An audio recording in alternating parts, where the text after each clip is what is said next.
சிவபெருமானால் ஆட்கொள்ளப்பட்டு சிவ தொண்டிற்கே தன்னை அர்ப்பணித்தவர்கள்தான் நாயன்மார்கள்.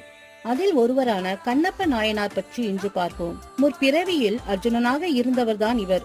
மிகப்பெரிய சிவபக்தன். மகாபாரத போரில் அபிமன்யுவை கொன்றவர்களை கொல்வதற்காக பாசுபதம் வேண்டி கிருஷ்ணனுடன் கைலாயம் சென்றார். அப்போது ஒரு பன்றியின் காரணமாக வேடன் வடிவில் இருந்த சிவபெருமானுடன் சண்டை நடக்கிறது. வேடன் வடிவில் இருப்பது சிவபெருமான் என்பதை அறியாத அர்ஜுனன் வேடர் குலத்தை கண்டபடி திட்டினான். சிவபெருமான் தன்னுடைய திருவுருவத்தை அர்ஜுனனுக்கு காட்டினார். உனக்கு என்ன வரம் வேண்டும் கேள் என்று கூறினார் சிவபெருமான். சிவனின் தரிசனம் கண்டதும் திகைத்த அர்ஜுனன் தவறுக்கு மன்னிப்பு கேட்டுவிட்டு உன்னை என்றுமே மறவாத வரம் வேண்டும் என்று கேட்டார். அதற்கு சிவபெருமான், அர்ஜுனா, நீ பாசுபதாஸ்திரம் வேண்டித்தானே இங்கே வந்தாய், அதை இப்போது தருகிறேன்.